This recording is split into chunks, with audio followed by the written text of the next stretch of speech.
Good afternoon. Happy Monday to you. Big Sills here on the National Football Show. Hope all are having a spectacular Monday as we get ready for Monday Night Football. Eagles and Cowboys, are you ready? To really finish off a great week 3 of the NFL. I mean, you know, when you look at the AFC West, oh, wow, the Raiders and the Broncos, just like we all predicted. And sitting in last place, yeah, of course, you know, the 1-2 Kansas City Chiefs, right? Yeah, right? And you're like, wow, man. Right? I mean, you never know. And then you look at the job that Bridgewater's doing. How about Carolina? So Carolina is 2-0 or 3-0, excuse me. And the Jets are 0-3. Hey, this just in for all Eagle fans.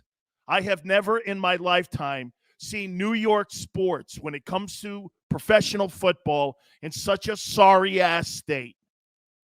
Holy cow. Both teams, am I right when I say this, are 0-3? John Mara's throwing trash cans. John Mara is throwing trash cans. Eagle guy, you just want to sit back and go like this. Oh, my God. Sileo, you can't say that enough, that the owner of the New York Giants is throwing trash cans because his team blows so bad. Absolutely. Hey, by the way, in this hour, Fox 29 in Philadelphia's very own Garry Cobb, former Eagle, will step in and preview tonight's game. We will get it right from the studio as we get ready for the Eagles and Cowboys tonight. Live at AT&T, Jerry's World. We'll get a sense of what Garry Cobb sees for tonight. Jalen Hurts versus Dak Prescott.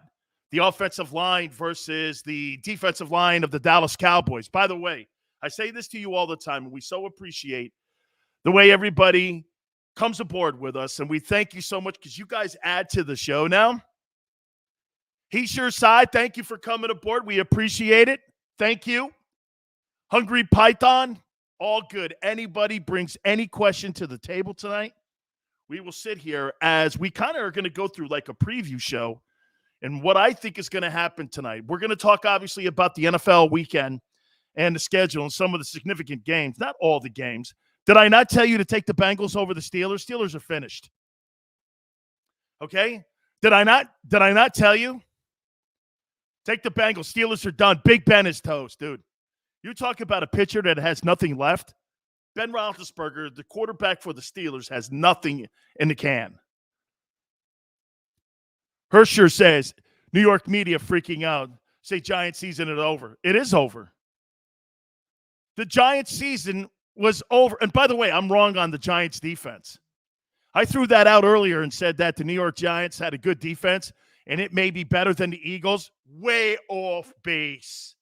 Way off base. The Giants can't do anything right. Daniel Jones, I don't know. Joe Judge, I kind of like him. Really, man, I don't know. I look at that and I go like this. Where are the Giants going with Dave Gettleman as the general manager of the Giants? Where are you going, dude? Okay? Hey, Travis, dead on again. Big Sills. Look at Travis calling me. This is what I love about our people here on the National Football Show. Travis, hey, Xander, put Travis up there for a second on what he just has here. Sorry, Washington football team. And actually, what happened to the Redskins defense is more so what I want to get highlighted there. Xander, if you could put that up when you can there. What happened to the Redskins defense? Travis, dead right. I was wrong again. They can't stop anybody. They can't do anything. Holy cow, man. Right to the point. Smile. Arkansas beats Texas A&M. Man, I'll tell you something. To see Arkansas back winning football games, Smile, that was a hell of a victory. They're at Jerry's World, too. Right? You know, Jerry's an Arkansas Razorback. And, dude, that's all good.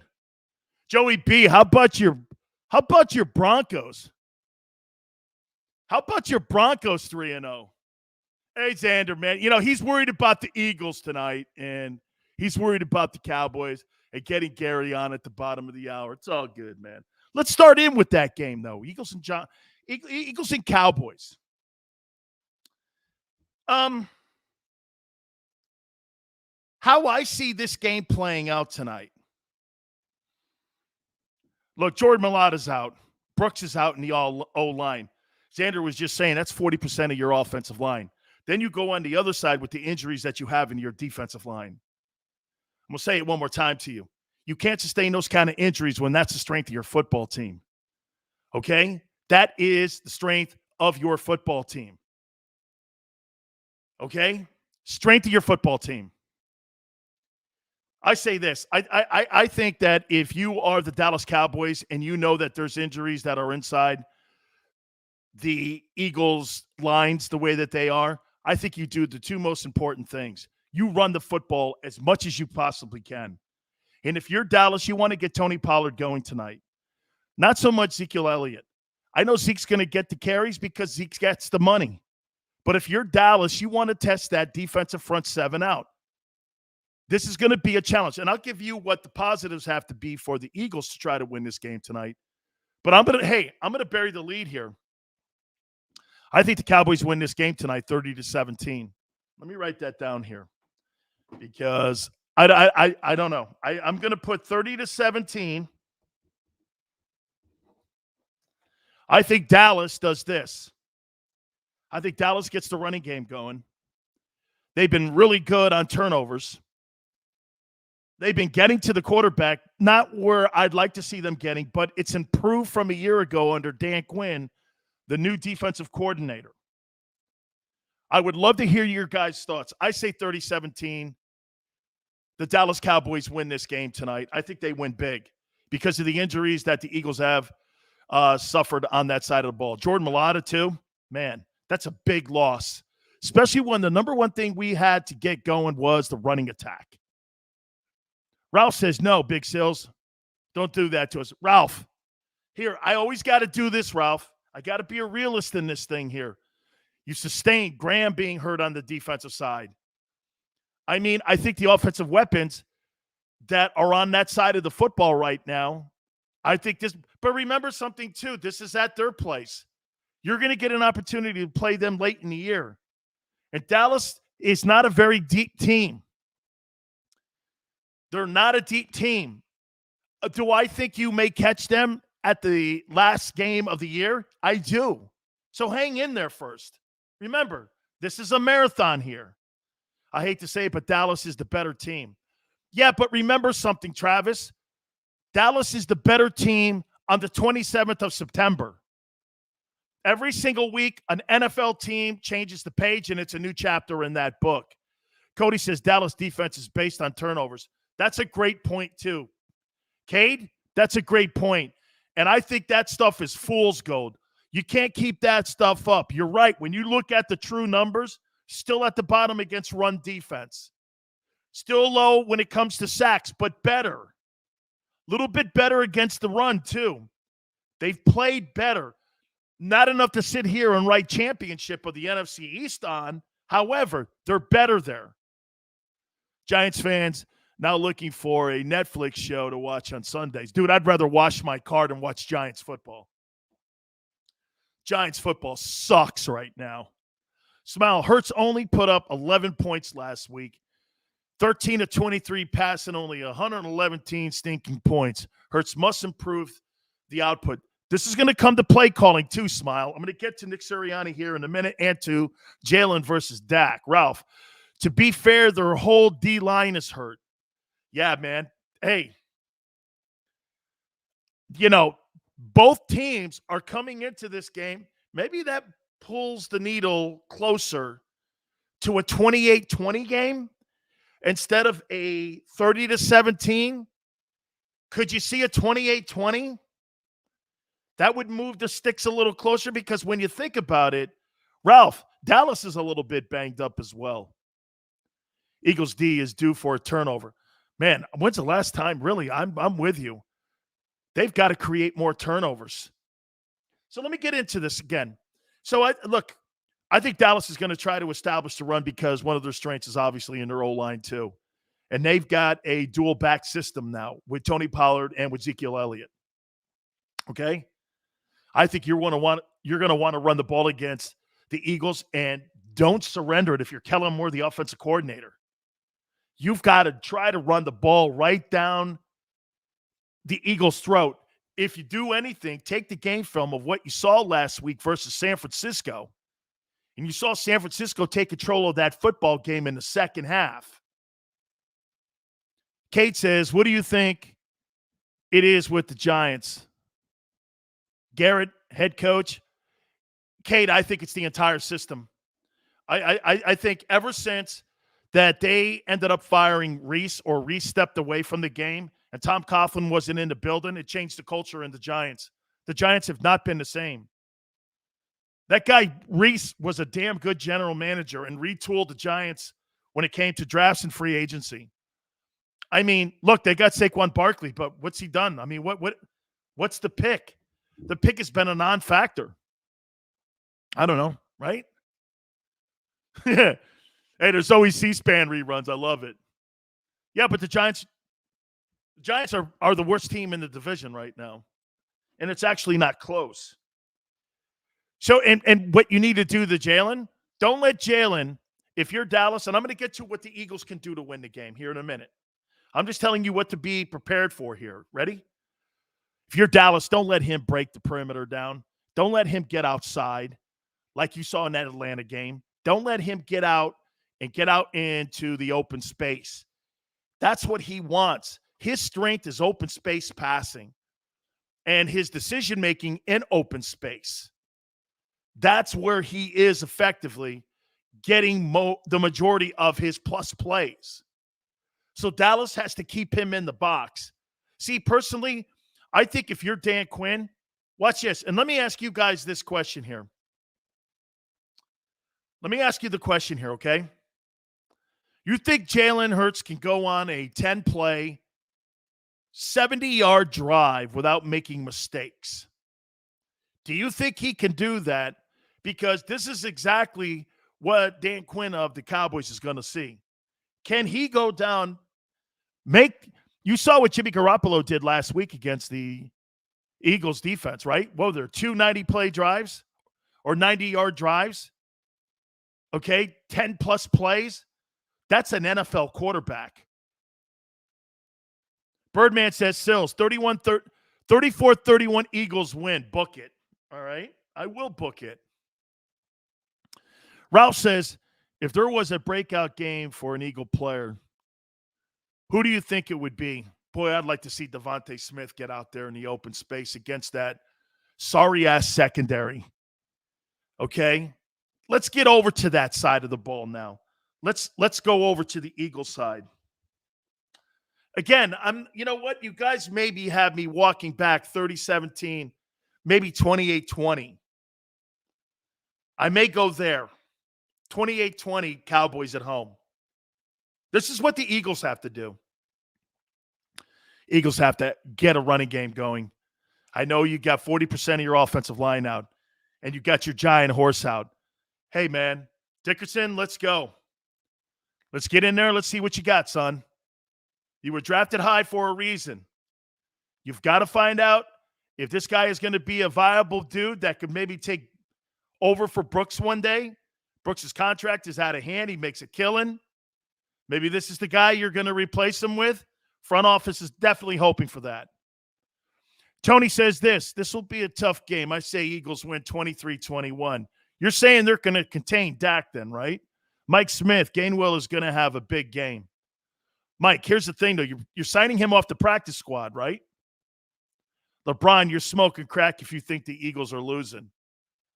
I think you're smoking crack if you think you're going on the road with 40% of your offensive line out and you think you're going to go into Dallas and win a ball game with a quarterback last week who was not effective.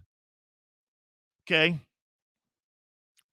By the way, LeBron, it's all good. Kate, AB needs to be replaced with Kennedy. I'm tired of AB. So listen, this is where we go. This is where we go with the Eagles here. Man, you got to get that running game going. You've got to have extended periods where you eat that clock up. You've got to be around 4.5 yards a carry. Is it possible against that Giant defense? It is. But when you have 40% of your offensive line out, that's a tough putt, man. Offensive linemen, just like quarterbacks, don't grow on trees. You ever notice why a lot of them aren't free agents? Birdman says Jalen better show up. By the way, we're going to get to Jalen versus Dak in a minute here. Have to limit the touches to Dak. How you beat guys like Patrick Mahomes and these top-flight quarterbacks, you limit possessions. So this is going to be completely on Jalen. Jalen's got to, you've got to win the time of possession. No, do what the Rams did again. Do you know, get this, I think the Rams had one penalty in that Buccaneers game yesterday where they beat the Bucs. They played a perfect game to beat Tampa Bay. They're not going to do that again against Tampa, especially in the postseason. They're not going to do that. But they showed you they can play almost a perfect ball game. And the outcome came where if you looked at the score, you would swear the game was close. It wasn't close. I thought it was a blowout. But you got to limit. Hey, and if I'm the Eagles, score first. Guys, score first. Why is that? Make Dallas throw the ball one-dimensional. Get them being one-dimensional. Dallas is going to do that to Jalen. They're going to try to make him one-dimensional in this game tonight. So you have to know that. And if you're going like, watch this, the worst thing that can happen to the Eagles tonight against the Cowboys is if you go 3 and out in the first series, 3 and out. Then you get the ball back to Dak. Dak's going to run the football down the field. You don't want to get into a track meet with the Cowboys because you don't have the offense yet. You just don't have the offense. And if you get the running game going, then play action comes. Then maybe Devontae's open with the weaker part of the defense of the Cowboys. That's their secondary. Like somebody brought up earlier, those turnovers they have, fool's gold, man. They're still low in pass defense and in rush defense. You've got to get a lead on Dallas. Make Dak throw the ball 58 times. Stops the clock, gives your team another possession. 3 and out, 3 and out, 3 and out. Hey, it's a little different with 3 and out, and you're running the ball. You're taking 3 minutes off the game. When you are 3 and out, you're taking a minute off the game. You're going to win time of possession, which means you're going to get more reps, which means also you're going to get more series, which means you get more of an opportunity. If I can get 2-1 in plays versus you, I'm automatically going to have a better odds of winning. Old Cole, Eagles are due for a turnover. They came in spurts. They did. The Cowboys, in my opinion, they're living on the turnovers. Fulton says Dallas is dead last in pass defense. You guys talk like these guys are the 1988 49ers or something. True. You're right. That's media fool's gold again. Look, I said they're better. I didn't say they're great. I didn't say they're better. But understand this, in today's defense in the NFL, you don't have to be the 2000 Ravens, or you don't have to be the Sap Buccaneers. How many times did we see Tom Brady with defenses that were ranked really low and they still won Super Bowls and AFC championships? LeBron, right? Cowboys stay turning the ball over. Boy, I'll tell you, I mean, they got out of it. They got out of Los Angeles last week with a 56-yard field goal, and it was a game winner to beat the Chargers. Look what the Chargers did to Kansas City this past weekend. Kansas City, I said it to you on Friday. Remember, I said take the Chargers. Okay? I said take the Chargers because Kansas City's not playing defense. The turnovers and how KC looks now, that's not the same team. And stop people with this dynasty stuff in Kansas City. What dynasty? Are you kidding me? Come on, man. Dynasty? Oh, dynasty there. There's a great quarterback in KC. That don't make a dynasty. Ken says, if they drive down the field and don't score like they did last week, it's over. Got to get better red zone. Absolutely got to get better red zone. That was a problem a year ago with the team. Kevin says Dallas's D-line is not healthy, so we can win in the trenches. Now, Kevin, but you're matching up against a part of the Eagle offense that's lost 40% of their unit. Think of that. You've almost lost half of your unit inside that O-line with Brooks and Mulata being out. Man, that's a big, big, big omission going into this game tonight. You got to run the ball, dude. Jalen's got to break down the Cowboys on the perimeter, get outside wide so we can have open passing lanes, and you've got to maintain time of possession. I mean, it's got to be time of possession. By the way, we're going to catch up with Garry Cobb real soon. And by the way, I believe he's in the studio. They're at Fox 29 in Philadelphia. So we will talk to him in a couple minutes. Muhammad, appreciate you coming aboard, man. Hopefully you had a great weekend. Landon and Dillard, boy, I'll tell you something. You guys are pushing me back more towards 28-20, though. I would say this, right? KC has a great quarterback. Hey, what happened to Chris Jones, LeBron? What happened to him? They gave him a bag of money, and all of a sudden this guy is just like crap the bed, dude. What in the hell happened to him? By the way, we're going to ask all these questions to Garry Cobb as well, too, about how he sees this game playing out. I am going to get into Jalen and Dak. Also, the key matchups. We kind of broached it a little bit here. Nick Sirianni, more on the Giants. How about Carson Wentz completely shitting the bed? Holy cow. Overthrows, everything. Is it a big deal the Bucs lost? How the NFC East looks? We got a boatload of stuff to hit on. Boatload of stuff. All right.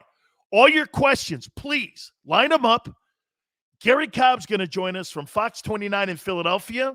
You keep it right here on this Football Monday on the National Football Show. Go for the midnight dares. Go for the memories. Go to get your spin on. Go to get your spa on. Go for the bubbles in your bathtub and in your drink. Go for the stakes and the steak. Go for him. Go for her. Go for the win.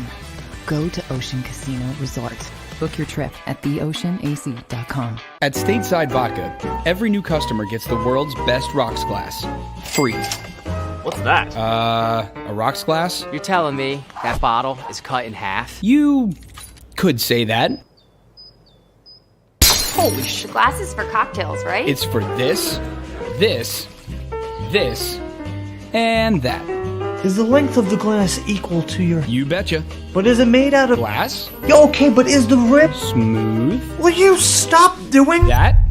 I'm the professional here. And you're telling me I can get one of these glasses for free? That's right.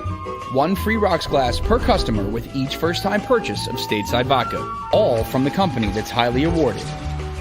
0 carbs, 0 sugar, and deliciously tasting vodka. So good, it just disappears.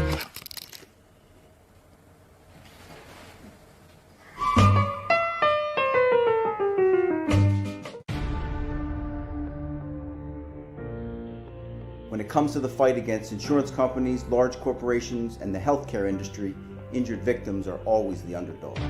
But that doesn't worry us. At Messa & Associates, we're an injury law firm from Philadelphia, and we come to fight.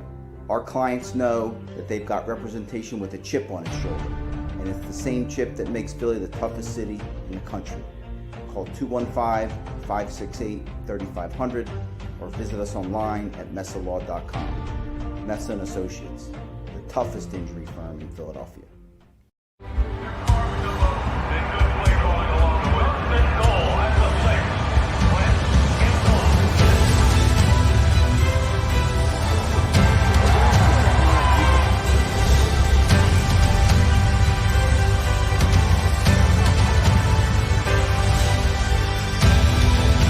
Field of life, First Trust Bank is there for you. Champions on 3. 1, 2, 3. Because Philadelphia dreams deserve a Philadelphia bank. Go for the midnight dares. Go for the game. Go for the hits. Go for the fans. Go for the win. Go to Ocean Casino Resort. Book your trip at theoceanac.com.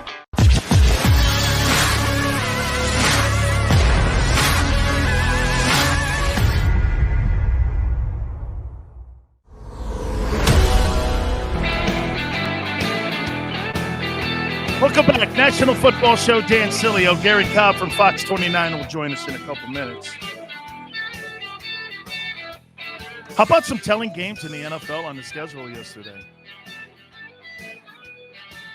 I guess Aaron Rodgers gets a pass this week because he played great, and all the media turds can sit there and wait for another week before they can bash the guy. Who cares what kind of person he is in his personal life? That always kills me that the media goes so deep into that on who he is as a person and not evaluating the player. Who cares? I don't care what that guy does. I don't care how many banjos he plays. I don't care how he wears his hair. Hey, look at my hair. I could care less about people's personalities. I think it's cool when it's a good one. I think it's great when they're great with the fans and they say something like Shaq.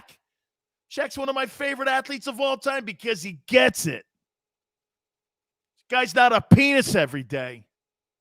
He's fun to be around. He's a phenomenal ball player. Fans love him. I love him on the NBA show with TNT. That stuff is great with Ernie and Charles Barkley. That's one of the best shows going because his personality's so large. That's cool, man. Okay? I mean, who cares? Well, you know, Aaron Rodgers. Dude, what are you looking for, a date? I hear Colin Cowherd kill that guy all the time on his show because he's aloof.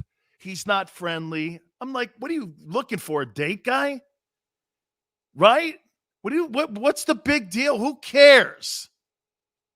Right, Joey? He's a baller, dude. Does he play bad sometimes? Hey, man, this just in, everyone. You know the guys on the other side of the football that NFL players play against? Well, they're good too. It's hard to win in this league. And for me to sit down and psychoanalyze somebody, it sounds like I'm one of those guys that has to tell people to take the vaccination or not. I'm not qualified for that.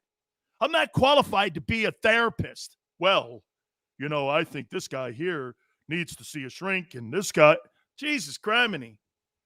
Stay on your rails, dude. Stay on your rails. Well, what do you make of him as a person? Who cares? Win the game. Win the game. I don't care what the personality of the guy. Hey, like I said, if it's cool, it's fun. Everybody has a lot of fun with it. You think Jordan was the greatest guy personality-wise? What were Jordan's interviews most of the time when he played with the Bulls? 2 seconds, get up and walk out because he hated everyone. Yeah, oh, no, that must have been a great personality. Jordan had the best of all time. Seriously, man. Jordan and Tiger are a lot alike. Not very cool dudes that first time around. I like this Tiger now. I like this Tom Brady now. But that doesn't mean I value and evaluate who Tom Brady or Jalen Hurts even for that matter. Or how about those press conferences and Nick Sirianni and all that? Or using the Kobayashi videos to motivate his guys. I don't care. Did they win or did they lose on Sundays? Bottom line. The rest of it is just bitching about process. Well, I don't like the process. Whatever, guy. Whatever. We are so privileged that my friend Garry Cobb from Fox 29 finds time for us on game day, and he's doing us such a large favor. He has helped us out so much here on the National Football Show, and I can't thank him enough, man. This is an honor to have him on game day. It's big because it's Dallas. I got to tell you, Garry, I asked Merrill Reese. I've asked I've asked Howard Eskin, everyone. Hey, man, I always thought the Eagle rival was the Giants. They're like, no. It's Cowboys. Why is it Cowboys? Well, there's a history to it. It goes back to the way the Cowboys dominated the Eagles during most of Tom Landry's time there. And it went on. I mean, it might have been like, 5 or 6 years where they just come up and just beat the Eagles, just beat them severely. And really, it was Dick Vermeil that really got the rivalry going, because they focused their whole efforts on beating the Cowboys and, taking down, Rodgers, Staubach, and that Tom Landry-led Cowboys. And they beat them the year they went to the Super Bowl. And really, that was their Super Bowl. It really was one of the reasons they didn't win the Super Bowl that year, because their goal was to beat the Cowboys. And when they beat the Cowboys, they kind of had an emotional letdown, and they didn't play their best ball when Oakland beat them in the Super Bowl. But that history goes back. It's very personal to Philadelphia. I mean, you have little old ladies that'll start dropping F-bombs. You talk about beating the Cowboys. That's just something here. It's like from a different world. But beating the Cowboys is something that all Philadelphia fans take personally, and I really mean they take it personally. It's like it's like when you have a family, where, let's say, the generation before, one family did something to another family, and they go, "Oh, we don't ever do anything with the such and suches, and we'll never forget what they did to my grandpa way back." And so, it's kind of like that type of a nastiness to it. And the Cowboy fans don't feel the same way. See, they don't give the Eagles fans the respect to say, you are our number one rival. No, you are beneath us. And so that type of attitude is the reason Eagle fans are so angry. It's like you got a snooty group who are uppity, and they look down, they're going like, these people don't think we're anything. And see, that's used in like the pregame speech. These people don't think we're anything. They think we're lower than humans. We're going to teach them. And remember, this goes back, like I said, like a family tradition where, it gets real nasty, where people are going to sleep thinking about beating them. But that's the way it is here. People want to beat the Cowboys. And they say this, if you lose every other game, as long as you beat the Cowboys, it was a good year. Garry, it's like a college atmosphere a little bit. It's like a college isn't atmosphere. Right? It's like a little bit like college. All right. Yeah. Let's go into this game tonight. Here we go. 40% of the Eagle offensive line is out. Yep. Dallas is banged up as well. You and I said last week against the 49ers, man, they needed to establish the running attack. They were not able to establish it. The second half, the 49ers took control of that football game. Yep. Is that the key tonight, in your opinion? Is being able to run the ball? I think it's a big part of it. The Eagles will have the challenge, because I will say, hey, you got to give Quinn a great a pat on the back for what he's done to that Cowboy defense. That's not the same Cowboy defense they had last year, because they gave up big plays. They made mistakes. Guys didn't know where they were supposed to be. They play hard. This Cowboy defense, they play hard. In just 2 games, they were leading the league in turnovers. 6 turnovers they forced. So they're going after the ball. And that's one reason I was talking about Jalen Hurts telling we need to see the two-handed monster. The two-handed monster is the quarterback keeps 2 hands on that football, because guys like Micah Parsons, and I've known Micah Parsons since he was a freshman in high school, because the NFL had a program where they brought together all these kids from around the country that they identified as future NFL players. And the kid was he was a freshman in high school. And I got a chance to talk to him. And, we talked to him about, hey, things like, not letting things off the field get him deterred, because you knew he had the talent for on the field, but the things off the field, hanging around with the wrong crew, go to school, do it as well as you can, so you're ready to go to college, so you'll be able to qualify and everything. And so he's done quite a bit of that, and I see he's grown up. But the kid is a player. This kid is got the speed. He's about 6'4". Yeah. But he's got wide receiver speed, meaning like he's a 4.3, and he can close on the ball. That's why with Jalen Hurts, if he doesn't put two hands on that ball, he's going to be like Justin Fields yesterday, which is because Micah Parsons can close on anybody in the league. He's that fast. So, he's going to be coming with the crowbar. Yeah. You know? And the LT crowbar. He'll get that ball out. If you don't have two hands on it, no way you're hanging on to the ball with one hand. So, there was a quarterback coach that used to say the two-handed monster to all his quarterbacks, because you got to have two hands on that ball so you don't fumble. So that's going to be a key, because turnovers are going to be a key in this game, because I think it's going to be a close game because both defenses, I think, are going to do a pretty good job.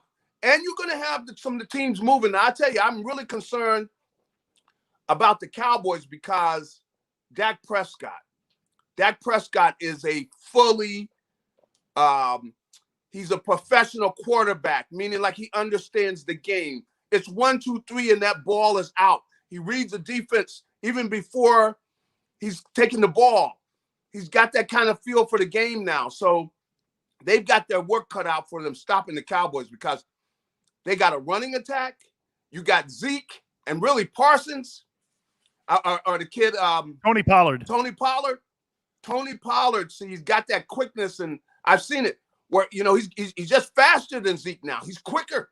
So he's through the hole and he's into your secondary, and he can take it to the house at any time. So they really got a good running attack where you got Zeke pounding that ball and running strong, and then you got Pollard with the, you know, he's quicker, and if you got to watch him when he comes as a receiver too, because he can get a screen, man. It's like, oh, man, could you imagine? You look back, that's a linebacker's nightmare, to look back and see some linemen in front of Tony Pollard in open field, and you got to go make the tackle because he's got blazing speed, and he gets behind his blocker. So you got challenges there. So the Eagles they've got their work cut out for them with the defense trying to stop the Cowboys, because they can beat you on the ground or through the air. And they got, you know, the quality receivers. So you got your work cut out there. Then on the other side of the ball, oh, man, you know, you got to get after that defense. That's why the Eagles have got to put together ball possession drives, and you got to score touchdowns. You know, they put together, you know, some decent drives against the 49ers, but they weren't able to get the ball into the end zone. You got to get the ball in the end zone, and the Eagles have got to get down there and then get an attitude where, look, we get down here close, we look at our big guys and say, look, we're taking this ball in the end zone, meaning that we're punching it in there. We're not going to be trying to trick these guys with all that nonsense last week. You can't get into all that trickery. Come on. Pound that ball in there. Why are we paying these guys all this money? You got the Eagles offensive line. You know, oh, man, are you kidding me? With the money the guys are making now, I'd be spitting in their helmet. You know how you get those coaches? They get all up close to you and they're spitting in your face, in your helmet, and yelling and stuff. That's what some of those guys need, because I'm saying, look, we're putting this ball on the ground. We're punching this ball in there. I don't care who they got over there, because either you're doing your job, I tell you what, you're going to have another address this week. Garry, Lamar Leachman used to go like this. Don't walk into the meetings and into the general manager's office on Tuesday with your head down. When you get your check, make sure you punch that bitch in. That's right. Well, you know, they used to say guys would come up backwards, you know, to get their check. They come up backwards because you had guys that were stealing, you know. You know, you guys are the steal.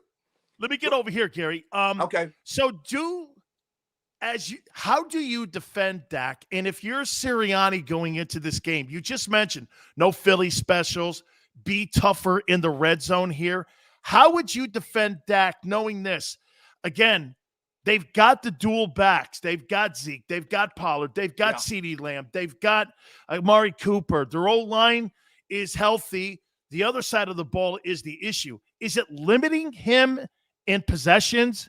is the critical thing on how you stop him, or is there another way to defend him? Well, I think they're going to try, to limit him with the defense they play. They're going to play probably too deep zone, a lot of that. Or if they play man-to-man, it's going to be too deep. The Eagles don't want to give up the big play. That's the way, the defensive coordinator, Jonathan Gannon, that's his mindset. If you see, the game against the Niners, they didn't give up, they gave up one big play, the Deebo Samuel with that slant across the middle. That's about the only big play they gave up, because they make you earn it. And then that really puts the pressure on Fletcher Cox, Javon Hargrave. They got to have big games inside. They got to have the D-line has got to be able to control that running game, even though you don't have that extra safety in there. See, that's asking a lot of your front seven. But that's what they're going to try to do, because they don't want the big play. They don't want, quick strike and they look up and down, you're down 14-0. So they're going to try to limit them by playing, that shell with the two deep, with the two safeties deep, playing a lot of, two-man, two-zone. They're going to try to do a lot of that and ask those guys up front to control that running game, which is not going to be easy to do. And then they'll probably try to sneak somebody up there to try to help if they're running the ball down their throat.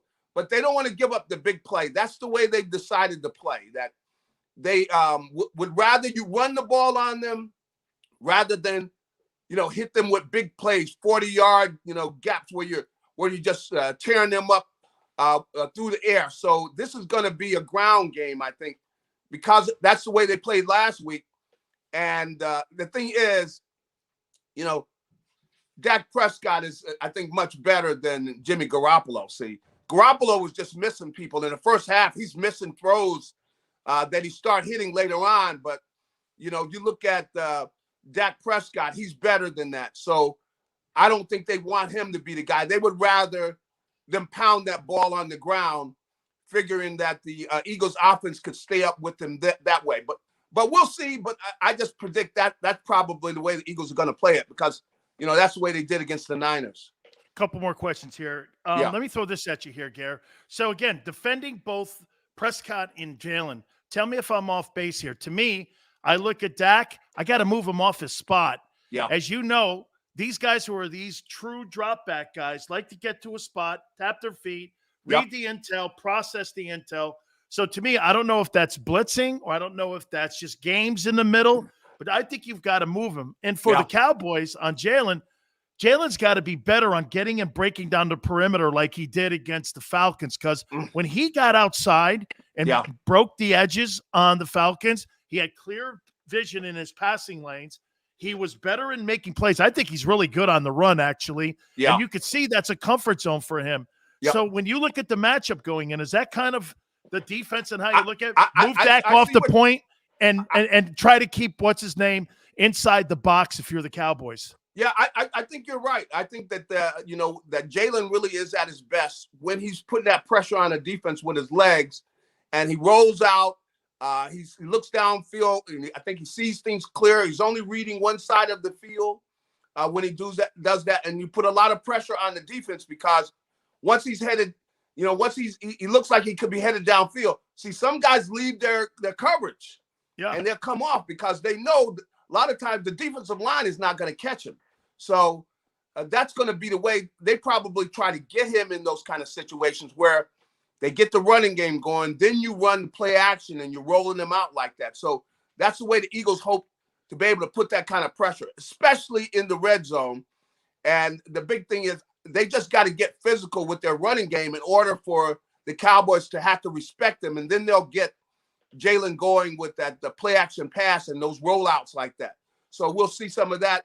And they like to roll to the left some to try to just give you that. They know he's more comfortable rolling to his right, but they try to roll some to his left to keep you honest, So we'll see how that works out. Now, with regards to the Dak Prescott, now see, Dak, he just has grown so much as a quarterback. He's so smart. Garry, isn't he smart? He's smart. Such a smart player. He sees things now. Maybe, a few years ago he didn't. Yeah. But, the game against Tampa really showed all that. He was 1, 2, 3, and the ball was out the whole time he was in there. And the Eagles don't want to see that because they could score quick. And they don't want them to get a lead. So I think that they're going to say, okay, you're going to have to beat us on the ground, figuring that they like the matchup of the Eagles' defensive line against the Cowboys' offensive line. Now, is that going to work out? I don't know. Because, but, you know, Javon Hargrave has made a number of statements. He's really been their best player so far. He's been their best defensive player. And if he plays like that, then, you know, Fletcher Cox, he can be a dominating, he can dominate. So if they can't double him, we'll see him and Zach Martin matched up now. You know, we know that's a battle. That's two really potential Hall of Fame players going against each other. So we'll see how that works out. They usually kind of have a stalemate most of the time because they're both as good as you get at their particular positions, you know, other than, of course, that guy with the, you know, that 99 with the Rams. That guy, man. Well, he's from another planet. He was putting on a show there yesterday, boy. That was a good game that they played. But, you know, it's still Garry, early. he's 6 feet 270. I know. I mean, that guy, I have never seen a guy that short. Yeah.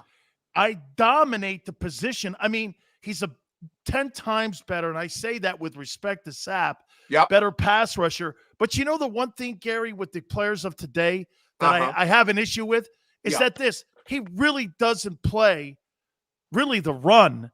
And like in our era, the defensive tackles, they were two-way players. You were a pass rusher, and you have to play the run. If your defense gives up a nickel, but your quarterback keeps time of possession and you can run the ball, Brady's proven it. You can win Super Bowls with the 25th ranked defense because the game is so different. And I think, you know, as much as I like Aaron, I look at Fletcher Cox and go, Fletcher can rush the passer like Jerome, and he's just as good a run stopper as Jerome was in the middle. So, I mean, I love Fletcher. Yeah, Fletcher, you know, I think he wants to put on a show tonight, you know, so he is going to get the opportunity, and I want to see how they're going to be able to deal with Javon Hargrave.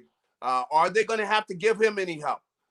You know, and they might move them around a little bit. You know, usually Fletcher's over there with Zach Martin. We'll see whether they try to get Fletcher going and match him up against some of the other guys and give them some different looks because I know that, when I was playing for Buddy Ryan, he used to do that. Like he wouldn't let them match Zach Martin and Fletcher up. No, he put Fletcher on one of your guys that was still part of him.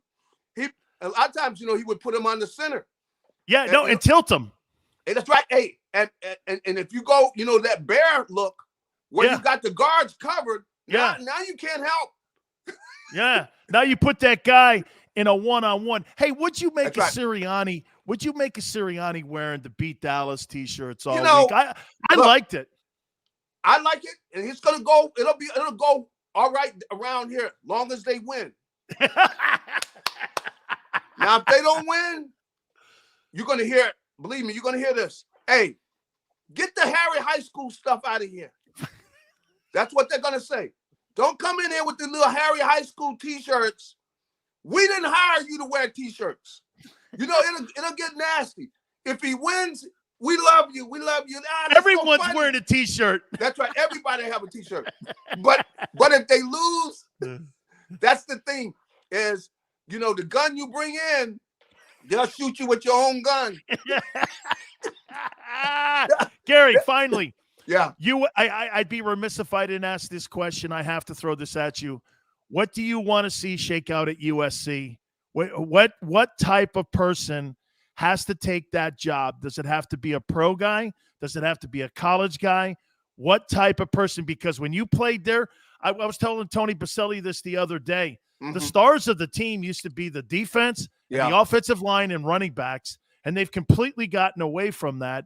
How do they get back to being USC again? You know, I was just looking at something that Ricky Ellison had put up on Facebook, a whole thing about, you know, the coaches we used to have. This guy, Marv Goo, we had was our he was our defensive line coach. Man, he was little guy. Oh, man, he was ornery. And he made sure anybody out there, he saw you doing anything where you weren't showing courage and play, he's going to call you out anytime. And he's going to look you in your face. And, you know, like I said, they demanded you were a competitor.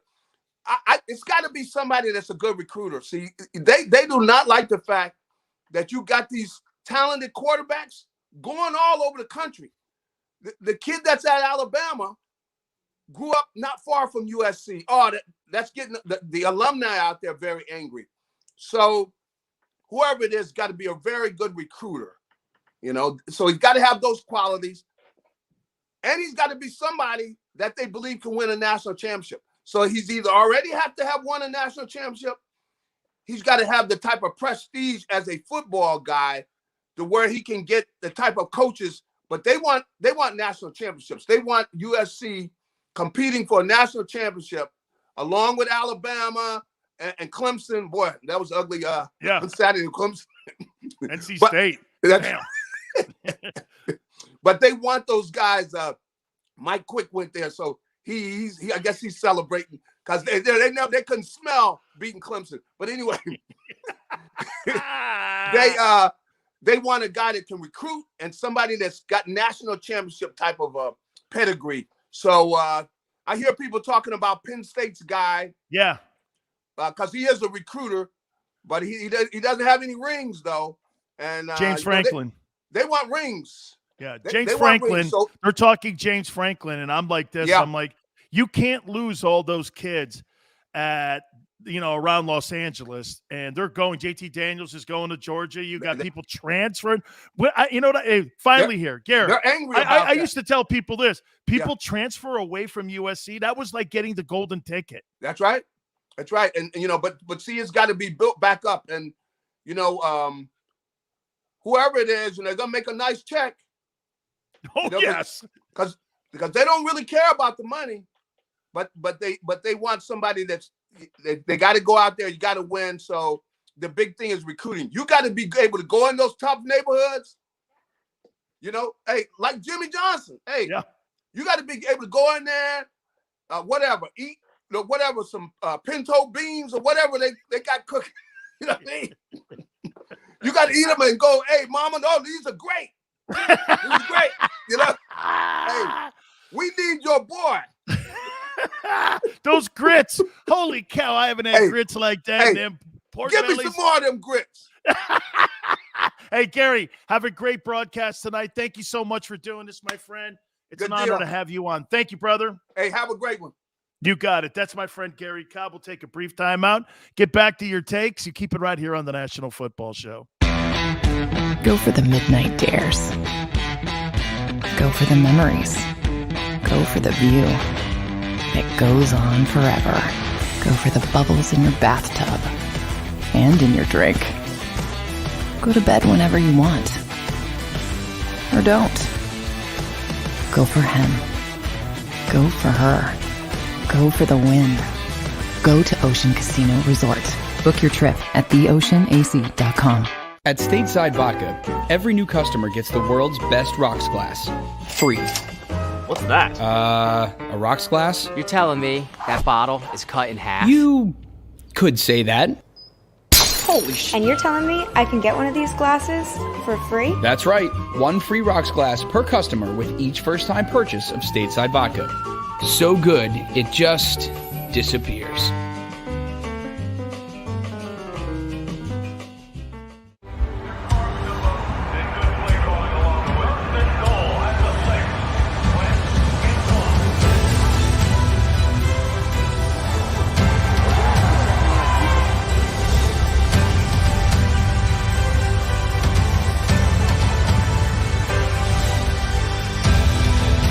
Field of life, First Trust Bank is there for you. Champions on 3. 1, 2, 3. Because Philadelphia dreams deserve a Philadelphia bank. When it comes to the fight against insurance companies, large corporations, and the healthcare industry, injured victims are always the underdog. But that doesn't worry us.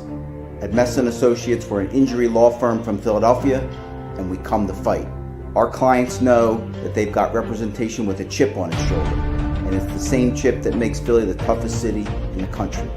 Call 215-568-3500 or visit us online at messalaw.com. Messa & Associates, the toughest injury firm in Philadelphia. Go for the midnight dares. Go for the game. Go for the hits. Go for the fans. Go for the win. Go to Ocean Casino Resort. Book your trip at theoceanac.com.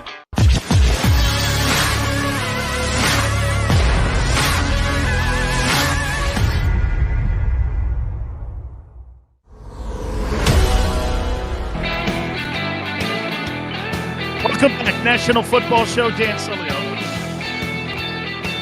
By the way, we get Garry Cobb every week from Fox 29 in Philadelphia. Crazy, huh? Two dudes from Stanford with national championship rings. Yeah, I just, as a kid, I told you this before, one of the absolutely most gifted athletes of all time from Stanford, from my city that I'm from. I mean, we've had Hall of Famers going to the NFL and in baseball. And he's awesome. And by the way, they love him over there at Fox 29. So yeah, Smile, man. I love the dude, man. So we appreciate everybody coming aboard. You just see Smile posting there. You guys can throw anything you want. Maybe some of the things that Garry said. No question. Red zone. Did you hear what he said? The Eagles have not been very good in the red zone in 2 years. They've got to do a better job inside the red zone. Have to tonight. And I don't want to see a Nick Sirianni Philly special or anything dumb like that. Dude, you call plays to win ball games, not to sit there and make sure the fans kiss your ass. And I'm not suggesting that he did that, but what's the point in a game, your home opener, and you're running a Philly special? You know, the Philly special is kind of like, the Billy Barul in Caddyshack.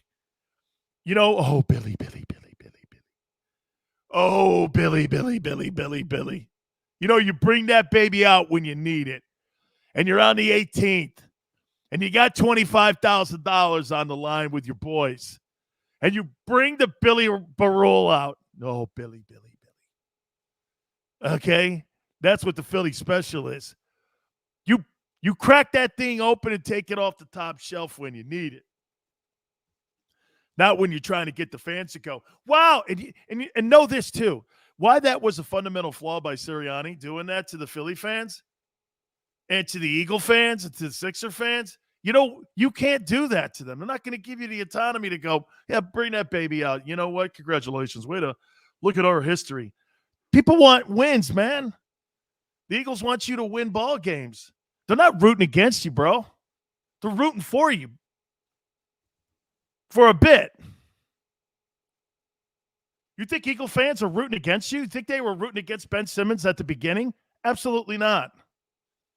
But when you show your stripes and you start sucking or you start playing well, people give you love, man. When you do something spectacular like Nick Foles. How about this?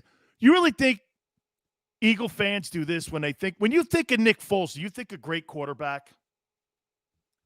Or do you think a great moment in time? You're not looking at him like Jurgensen or Jaws or Donovan or Cunningham. You're not looking at him like that. You're not going, wow, yeah, no, this guy, one of the greatest quarterbacks in the history. He had one of the greatest moments. The playoff run and then the Super Bowl win over Brady and the GOAT. That to me, okay, that to me is something that will always endear to Eagle fans. But they're not going to give you passes by running Philly specials. Sirianni's got to show people that he could throw a game plan in there. And he's got to show folks that he can get Jalen open receivers. Devontae Smith tonight, in my opinion, Nick, play calling is going to be essential in getting him in open space. Are you going to be able to protect the quarterback tonight? I think he can. I think Dallas's defense is also hurt. Okay? So you need to protect tonight. So, end of the day, I don't know, man. You guys may be moving me off of the 30 to 27. Hey, I want to get into this one here, too. A little bit from the weekend. So did they really have Eli Manning Day in New York? They had Eli Manning Day. Is that right? Is that what I saw? They retired number 10. Eli Manning Day. Quarterback is 117 and 117 over his career. Yes. 2 Super Bowl wins. Yes. 2 MVPs. Folks, Jim Plunkett's got 2 Super Bowl wins. His last name. Let me ask you a question here. If Eli Manning's last name were not Manning, would he still be a Hall of Famer and have his jersey retired? If his name was Eli Marchment, okay, would he really be a guy that you would retire the number with? Muhammad says, since 2017, Jets and Giants tied for the worst record, 18 and 49. It's the worst I've ever seen New York football in my lifetime. Both teams are sitting at 0 and 3, and they suck out loud. And that kid, Zach Wilson, I don't know. Okay? I don't know. Kevin says probably not. Okay? And some would go, yeah, but Danny's won 2 MVPs. I understand that. That's the only thing that keeps him in the conversation, and his last name being Manning. Absolutely. Okay? Completely the only reason. It wasn't like he won a boatload of football games or division titles down the stretch of his career. This guy flamed at the end of his career because the organization flamed at the end of his career. They weren't able to put people around him. And quite frankly, Daniel Jones has not improved the quarterback position since Eli left. Like, I don't know, maybe you should have just stuck with Eli and tried to build a team around Eli. I don't know. I'm just saying. Nunez says that Trent Dilfer is better than Eli. Trent Dilfer, I think, has got a winning record as a starting quarterback in the NFL, and he's got a Super Bowl championship. I'm not saying, I don't know. I'll tell you this, Bledsoe's better than him. Here's the quarterbacks that I would take. Would you take Donovan McNabb over Eli Manning? How many people would take Donovan over Eli in a game? You had to win 6. How about this? You had a 60-minute football game. Everything was equal.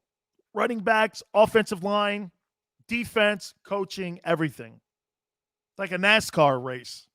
Restrictor plates, everything. And everything was equal. Would you take Donovan McNabb or would you take Eli Manning to quarterback your football team? I'm taking McNabb. Okay? I'm taking McNabb. Okay? McNabb all night long. Smile says McNabb wouldn't win the big one. It's a fair criticism. You see, when you're in a city like Philadelphia, that's the check. Is he a champion? Right?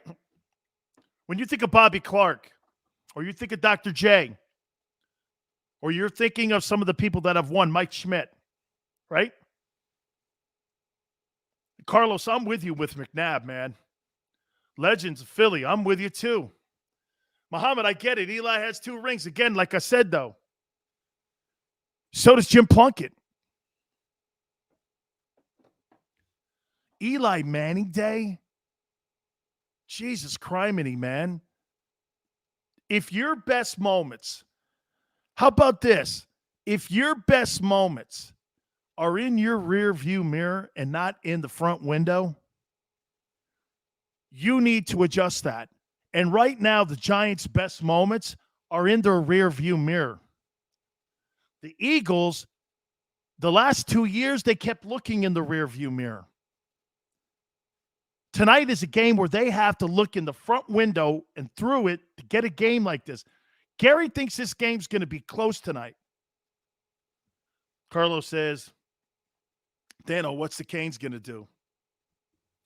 Same thing they've done for the last 15 years, Carlos. Nothing. Nothing. You could bring in Nick Saban into Miami. He's not going to win there. Because when you have a school that doesn't want to do the right thing, it doesn't matter who's coaching. You ever notice all the coaches since Larry Coker, 2006, they all have the same record after a certain amount of games? Nothing's changed. 110-win season.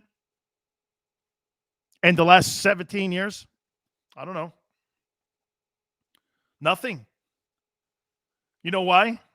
It's not about these anymore. 2 national championship rings. Okay? It's not about that. They like selling the U and the turnover chain and all that bullshit. Turnover chain. Ooh. So you win a turnover chain and I win national championship rings. I don't know. I'm good with my stuff. You can keep that chain. Oh, wait, hey, wait a minute.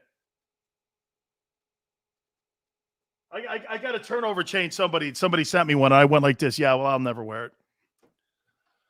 Kevin says the Cowboys are not relevant. Yeah, just like my Canes. That's correct. You know, you have 3 postseason wins in 25 years if you're a Cowboy fan. 3. Tom Brady has 4 NFC wins. Just this last year because they came out of the wild card spot. Think of that for a minute. He's got 4 NFC postseason wins, Brady. More wins than the Cowboys do in the last 25 years. Nunez says the U needs a culture shock. No, Nunez, I'm okay. You guys want me to get into the weeds here just a tad bit here? It's a little racy for you. Would you like to tell me? Would you like me to tell you? Well, Miami needs to go back into Overtown and Liberty City and start recruiting kids who have no way out.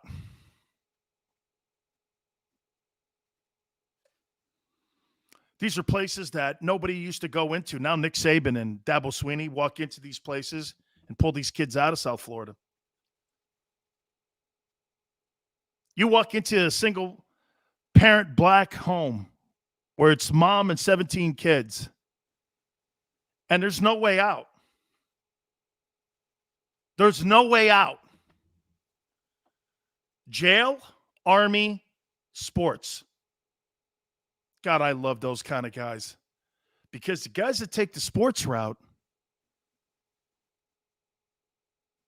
they don't have an out or a back door where mommy's rich and this and that. That ain't what I was raised with at Miami. Those kids were either going to go to jail, die, Army. No way out.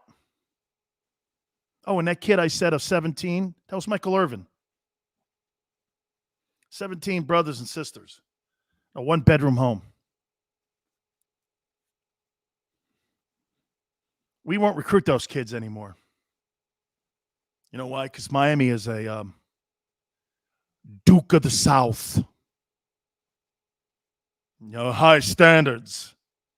Then stop selling to you. Okay? Stop talking about swagger. Because when you're getting your ass kicked and you play, who was that team they played this last weekend? Central Connecticut State, Sidewinder University, Eagle Creek University, Helen Keller University. Who was that thing they played? I think they played Helen Keller University last week. Not sure. I couldn't find the school. It's somewhere in Connecticut. You see what they did? We rolled up 800 yards. I was like this. Against who? Helen Keller? Don't talk to me about what, hey, you think we'll ever get back to being what you guys did? No, I don't. Because you don't have the kind of guys in there like we were. Do you know every single one of those dudes that I played football with, I love to this day? Every single one of them. Every single one of my teammates. That's why one of the most disgusting things of all time is when somebody goes on the internet and calls me a racist. How fucking dare you do that? Did you ever call me that? You scumbags. Did you ever call me that? Jerome Brown be rolling in his grave. Makes me sick to my stomach when I read it.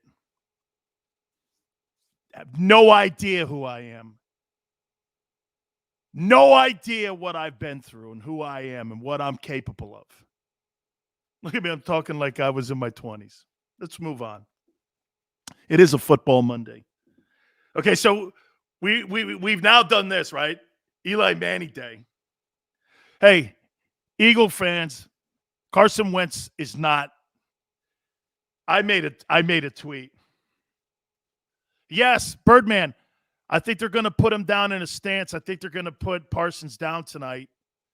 And I think they're going to rush the young kid taking in for Jordan Mailata. Okay? I think they're going to move him around on that defensive line. Yeah, well, hey, I think they're going to move him into multiple positions. I do. I think that's going to be a hand. Do you see what he did against the Chargers 2 weeks ago? I mean, I'll tell you what, he was in that backfield. He's right now, the kid Surtain with the Broncos is playing good football, but I'm telling you, man, that kid Parsons is on his track right now to be the defensive rookie of the year. And I tell you, I love Chase Young with Washington. I haven't seen Chase Young do crap right now, but I will say this to you. This kid looks like he's a dominant player. Carlos, I know, man. It just pisses me off. You know, my friends, my teammates, they always text me. Really, Sills? I'm like, Joe, man.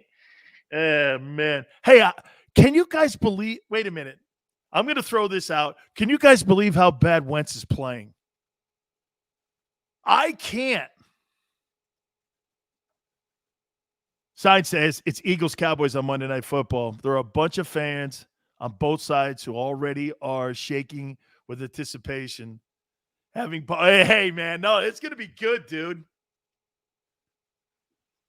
King James says, I think they attacked Dillard, but he will hold his own, especially in pass coverage. Whew. So wait a minute. Am I off when I say 30? Am I off when I say 30-17 Cowboys? I don't think you win tonight. I think you may win the rematch. Last game of the year at the Link. So I may have to take a mulligan here and do 28-20 Cowboys tonight. 28-20. Carson is 3-12-1 in his last 16 games and has a career losing record. Wow, Nunez. He's 3-12-1. Look at Carlos. Fly, Eagles, fly. Wait a minute. Dude, Carson Wentz is 3-12-1 in his last 16 games. Hey, wait a minute now. Dak Prescott is 6-9 in his last 15 ball games. Nunez. Carson, okay, I get that. That's awful. But Dak is 6-9 and 6-9-0 in his last 15 ball games. Ain't like he's setting the world on fire. It's a better record, but not by much. Remember last year he got banged up, but he's 6-9. He loses tonight. He's 6-10. I don't know. You give that guy $52 million. I'm with Garry, though. I think he's a fine prospect, and I think he's a hell of a player. Okay, I do. So, hey, I'm going to modify it to 28-20. Science says I have Cowboys 30-16 because the league is an offensive scoring league now. Okay. Man, at 30-17, right? That's kind of what I opened with here. All right. Let's go over to this Cowboy game. This Cowboy game tonight has to be there's a lot of pressure on Dallas. Birdman says if we score 20 points, we ain't winning. Hardgrove is going to eat tonight. Man, like Garry just said. Garry said it. We'll see how this thing plays out. He says like this, like, you know, I want to see how the Cowboys, I want to see how they handle him tonight. I know, man. Smile. Hurts only put up 11 points last week. Yeah, but I think the 49er defense is better than the Dallas Cowboy defense. I don't – you're not comparing Dallas's defense to San Francisco's, are you? I know after last night what we saw, a little breakdown late in that ball game. Worried about Dillard, though. Hey, let me throw this at you. You guys concerned about the Bucs dropping that game to the Rams? I'm not. Last year, they lost twice to the Saints and Drew Brees, right? They were 7-5 after 1 point after the Bears loss. Rams had to win that game. Why the hell do you think they brought Matthew Stafford in? They brought Matthew Stafford into that game to win games like that. Okay? Right? It made my soul happy. Polly, you must hate Brady. You must hate Brady. It made my soul happy.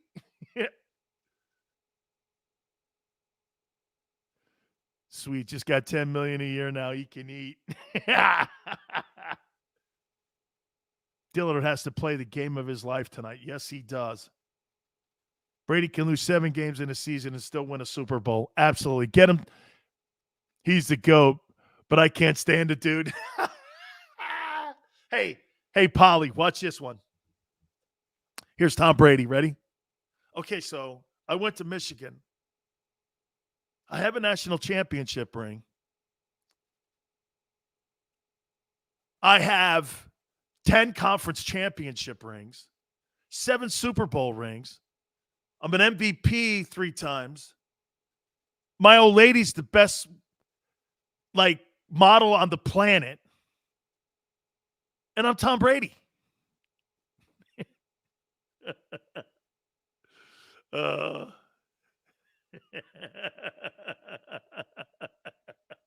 Hey, Polly. I know you. No. I know you know. You just can't stand it because the world's too perfect. Because you know why? Hey, I'm with you too. Wait a minute. Dude, this guy's like, when I grow up, I want to be Tom Brady. I'm with you, Polly. When I grow up, God, can you give me one thing? Can you please, God, give me one day what it must be like to be Tom Brady? Just freaking give me one day. One day where I could be that guy. Why does everything have... And when Brady loses, everyone's like... It's almost like when Mariano Rivera used to get beat, right? Birdman says, I love Brady. Yeah, with $500 million too.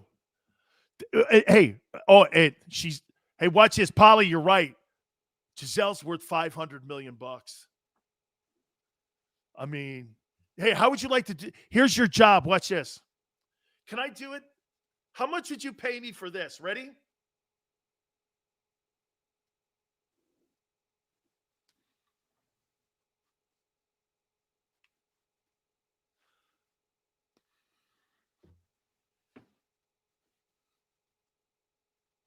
I'm not saying anything.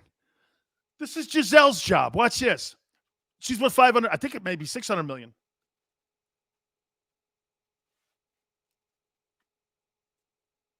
You know what she really is, Giselle? She's a blown-up version of one of those chicks on The Price is Right. You know, The Price is Right, right? This is your standard channel changer. Changes by voice. Anytime you say anything to it, ESPN automatically changes. This goes for $29.99. And I'm worth $600 million. Right? I know, stupid, man. Ridiculous. Wick says, let's go, Birds. Dude, I'm sorry, man. I'm going to go with Cobb. 28-20 Cowboys tonight. Yes, Carlos is like this. So, what do you think it is? I think that's more like Price is Right, though, instead of like, let's make a deal. I don't know, Carlos. Let's make a deal. Do you take the box or do you take what's behind the curtain?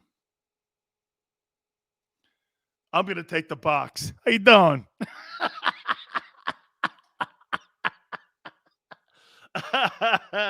I say $1. Thank you. Well, you better not get $1 performance tonight, man. Or Sirianni and that T-shirt are in big trouble, bro. A channel charger that works by voice. Oh, well, pour me another one. All right, I will.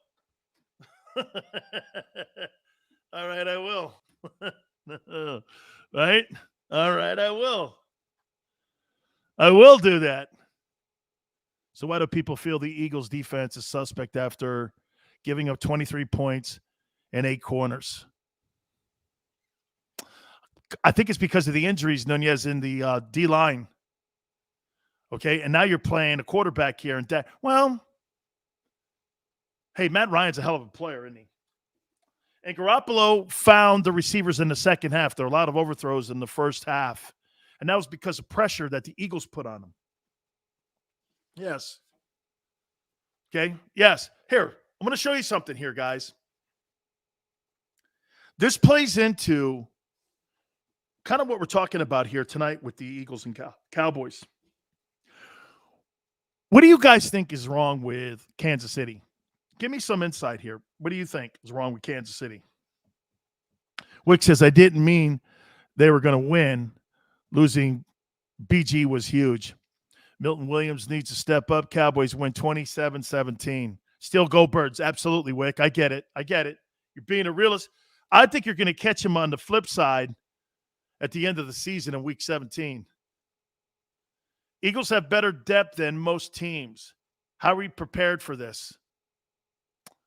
I do think, hey, King James, I do think the Eagles have better depth than Dallas.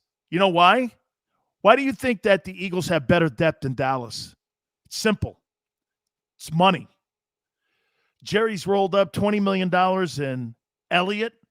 He's rolled up $42/90 million in Dak. He's got a $20 million wide receiver. He's got a $30 million offensive line. You're talking almost 70% of your salary cap is on that side of the ball, which doesn't give you great depth anywhere. I mean, they got to get out from that Zeke deal. They've restructured the contract. I think this year he's only going to make 11. Next year, it's $18 million. It's not a very balanced roster. You're right, significant injuries will kill Dallas. That's why, at the end of the day, even if you lose this game tonight, I still think the Eagles are going to win the East now because of what he just said. Smile says KC new O-line. Absolutely. And they can't sustain the turnovers that they're doing right now. Kansas City just is turning the ball over, and they're not tackling anybody. They can't get anybody on the ground, dude. Let's talk about the pressure we can get on Dak. Can't give up the edge, man. Monkey Mind, how you doing? Should be a great one tonight. Yeah, hey, Sirianni better not lose after wearing that T-shirt all week. Hey, Gary Cobb said it perfectly.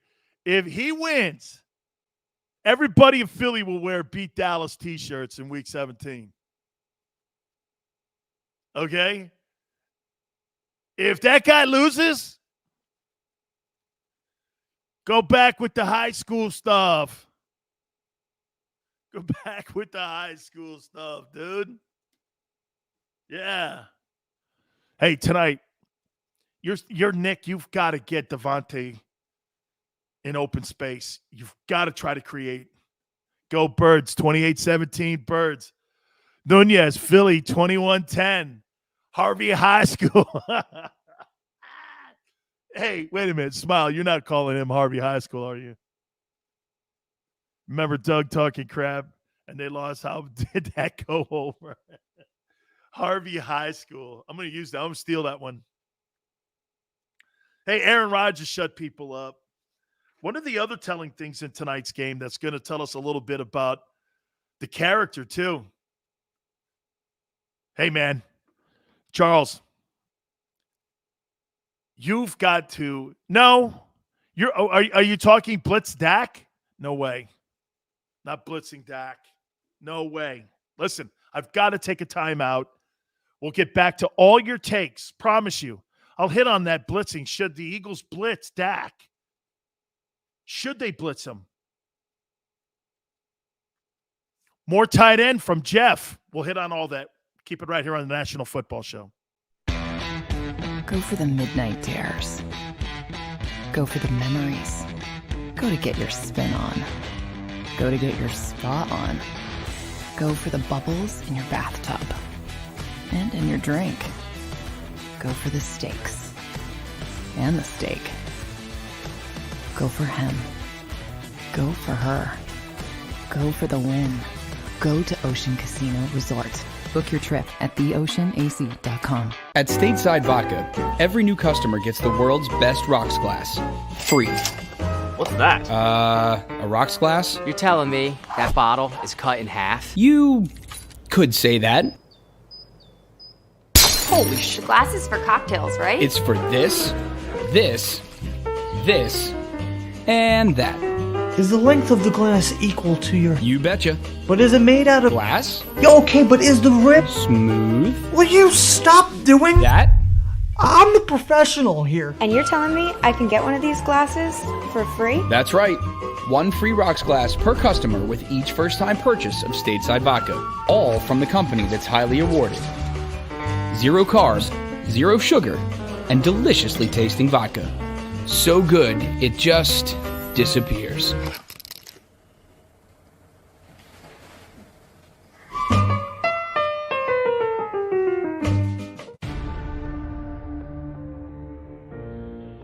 When it comes to the fight against insurance companies, large corporations, and the healthcare industry, injured victims are always the underdog.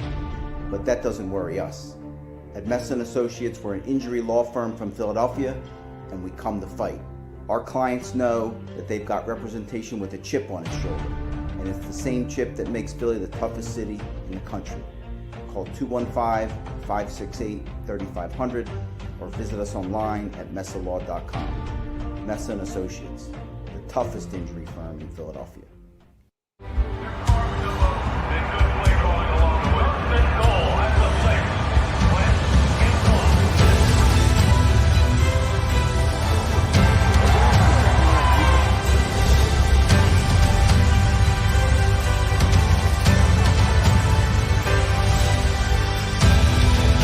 Field of life, First Trust Bank is there for you.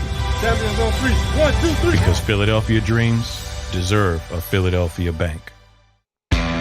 Go for the midnight dares. Go for the game.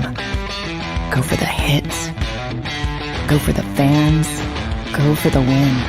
Go to Ocean Casino Resort. Book your trip at theoceanac.com.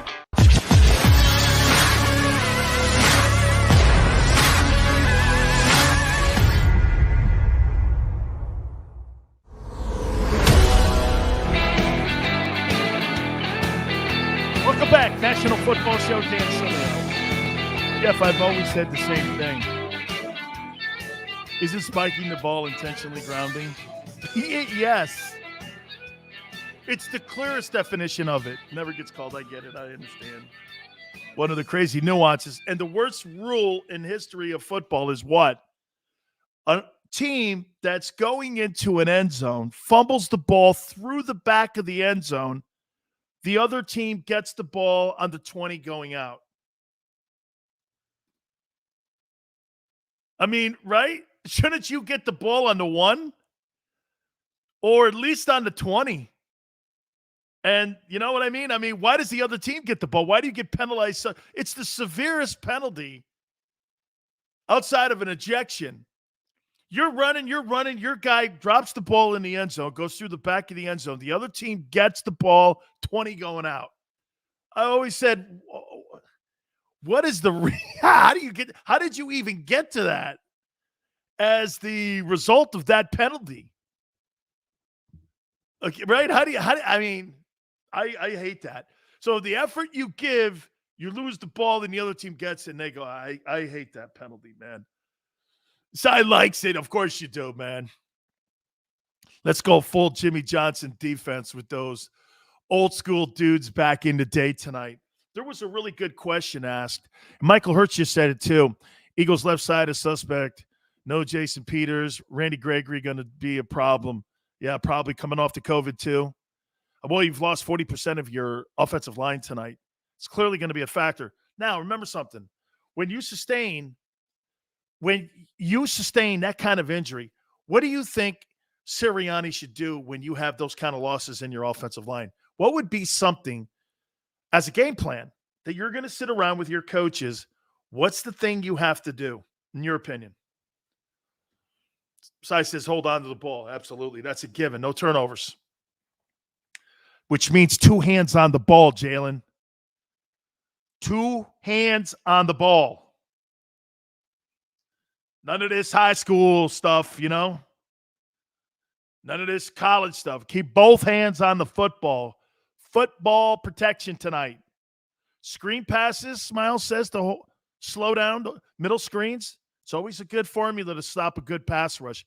I don't really think Cowboys have a gigantic pass rush, though, but it's still a good idea. Quick game. Hey, Gil. Quick counts, long counts.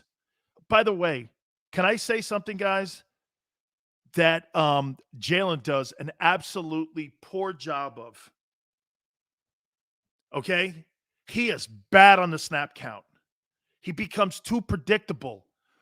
Why do you think Boza got the best of Mulata in the second half of that football game? Because his snap counts were becoming predictable. He's got to do better at segmenting those snap counts. Said hut.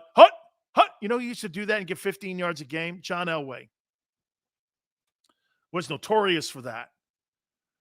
No Name says Dallas LBs are good against the screen. They're fast, but inexperienced. Just because Micah Parsons can get into a position and pass rush, that doesn't mean he can read complex offenses. And in my opinion, that's always one of the nuances of coming from that level to the NFL level, because the plays are just more difficult and the disguising of the plays are more difficult. And offensive coordinators really do a great job at giving you the same play just out of a different formation. What the defensive guys are doing. Now, somebody brought up, and forgive me, but somebody brought up earlier saying, how can we disguise stuff against a Dak Prescott, Kellen Moore offense? Okay? How can we do this? Well, don't show them what you're lined up in right away. If you watch those old Ravens, get a chance to watch a YouTube of really, even the Jonathan Vilma, like Saints teams that ended up beating Peyton Manning in the Super Bowl. Watch how they walked to the line of scrimmage. They weren't set in their defense. They would walk to it or run to it. And then what you have to have is, prior to getting down to 5 seconds, what does Jalen do? Hey, and for the record, Jalen doesn't get down to 5 seconds. You know what he gets down to? He gets down to about 10 seconds. And then he sets the line, and then he starts setting the protection. Then he starts setting max protection if the back has to stay in.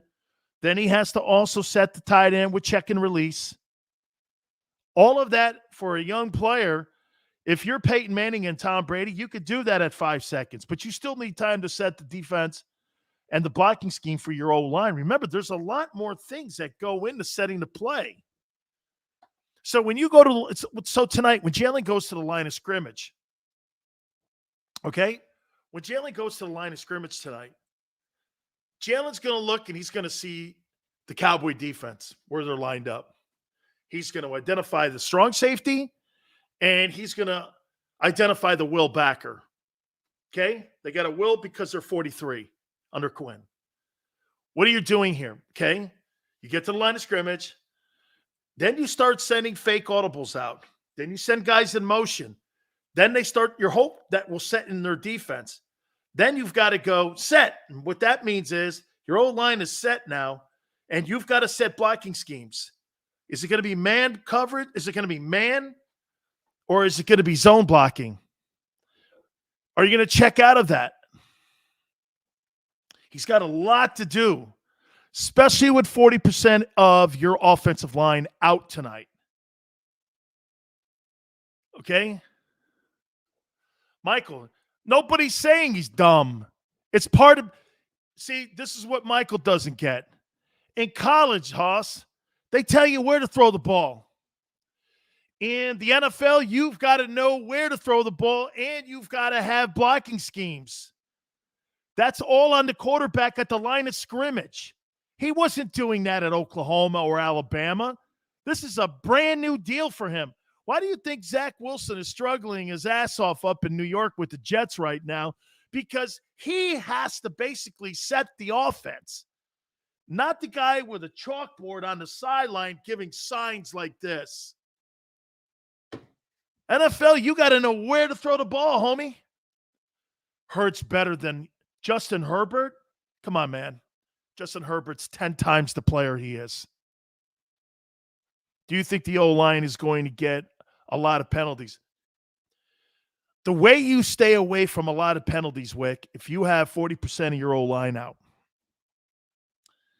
okay, you got to be patient in that line. Help them out in the snap count. Like I said, the quarterback can do so many things. Pre-snap penalties. Hey, it is a good point, though. Wick, if we see this, that the Eagles have 5 or 6 pre-snap penalties tonight, they'll get killed. They'll get killed. Okay? They'll get killed. Then what are we talking about? Hurts can get with this. Put in Flacco. Put in Flacco? You take Flacco. Joe Flacco can win you a game. Cunningham, Pete, Donovan McNabb, and Michael Vick each led the Eagles teams to playoffs. And Wentz didn't. Man, does that kid look like he is – wow. Carson Wentz looks like that dude. Flacco. Dude, if you see Joe Flacco, the Eagles season's over. Robert, Eagles elevate guard, okay, to the active roster for Monday night's matchup. Can I tell you what I'm going to do to that guy? I am going to put Michael Parsons on him, and I'm going to line up on him, and I'm going to put every single dude I can on him. I'm going to put Randy Gregory on him. I'm going to test this kid out right away. I'm going to run slants, stunts, everything I can over him. And I'm going to see if that kid can pick it up because, quite frankly, that's a big chore. You're bringing that dude in and you're elevating him and you're putting him on your roster, and he was on the practice squad. If this guy has a great game tonight, Howie should sign him to like a contract extension plus give him a merit badge. Tony's so right. Discipline is everything. Tony, here's the thing tonight. Watch this. No turnovers.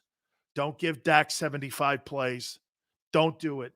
Don't have a lot of 3 and outs. Got to have a sustained drive. You got to run the ball for 150 yards. Hey, easier said than done. I get it. Okay? Easier said than done, right? Did you see Frank Reich's face yesterday? I did. I felt bad for him. I think his thought process was like, why did I bring Wentz here? Kevin, man, Carson, how about the overthrows? Okay? The overthrows. Right? The overthrows. I don't know. Yeah, I'm gonna stress that. Every single guy that's stepping in for Mulata and Brooks, I'm gonna challenge tonight. If I'm Dallas, if I'm Dan Quinn, I'm gonna do every game I can, maybe even blitzes over those guys.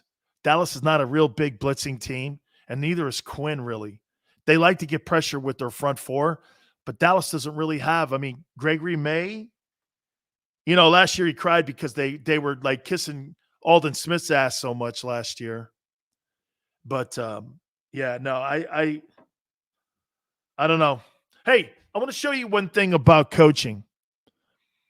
When everyone's talking to me about, Jalen and Dak and everybody getting great coaching, look at what's going on in Carolina. The Carolina Panthers are now 3-0 on the season. Sam Darnold looks like he's reincarnated as the prospect coming out of Southern Cali was a few years back. Look what happens when you get around good coaching and coaches putting you in a position to win. Take a look at that. It shows you the importance of having really good coaches. Being able to fundamentally use the personnel you have in the building. Play calling, red zone offense. Creative, but not too tricky. Nobody likes tricky in the red zone. They like creative. Tricky? Nobody wants a gadget play. What they want is they want it to be creative when you're putting a game plan together. Okay? So, end of the day, tonight you have to be creative in the red zone, not tricky. That Philly special thing, like I said, is like bringing the Billy Barule out. Okay? I need this putt, Billy. Okay? That's when you bring that bad puppy out.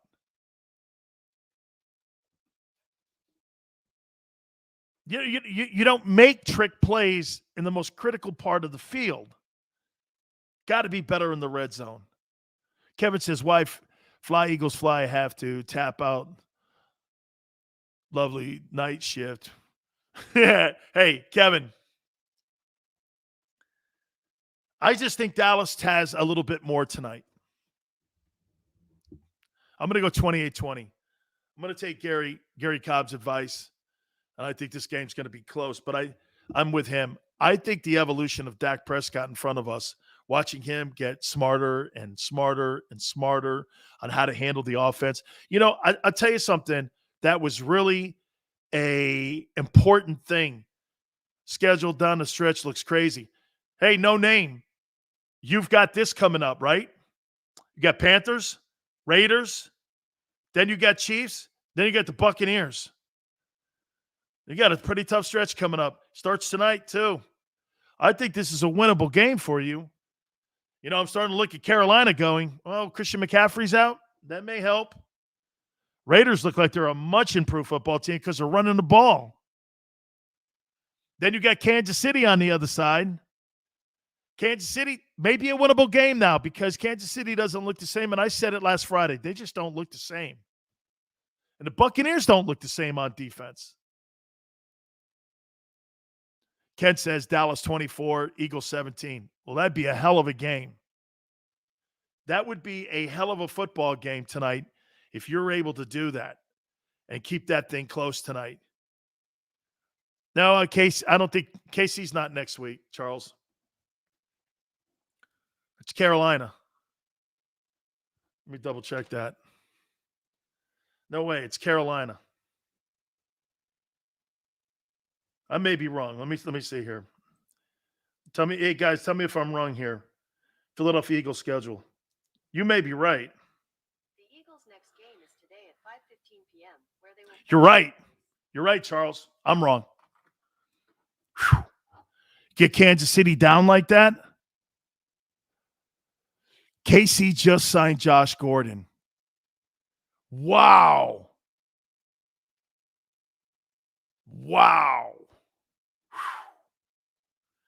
If he's got anything left, man, that kid can play.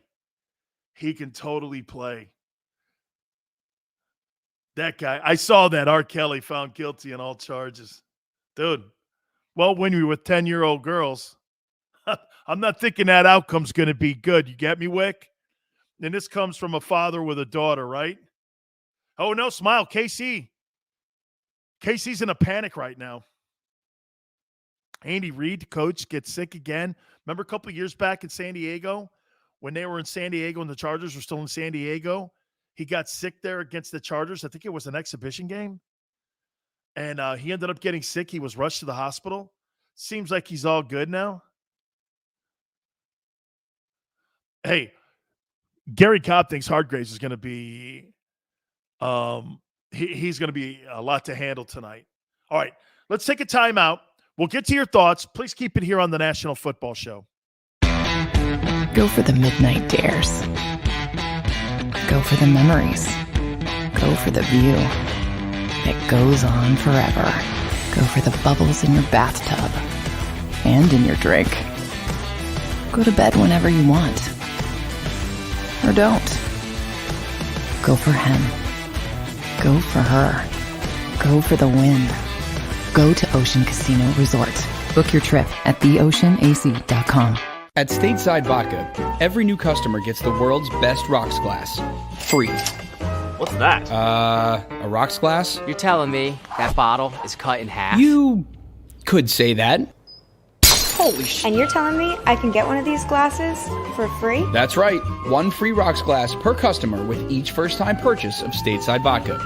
So good, it just disappears.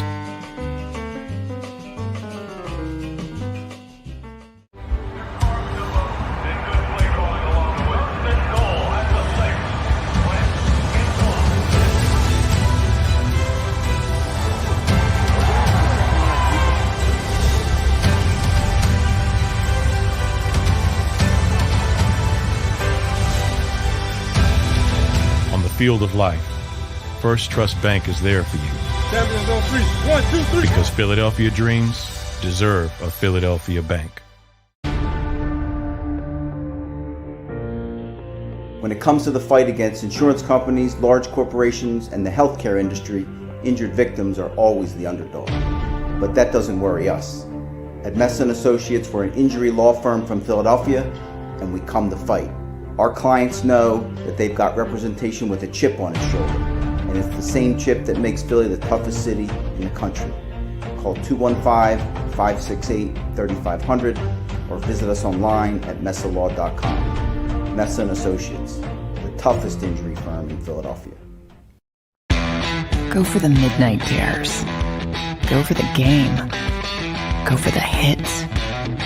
Go for the fans. Go for the win. Go to Ocean Casino Resort. Book your trip at theoceanac.com.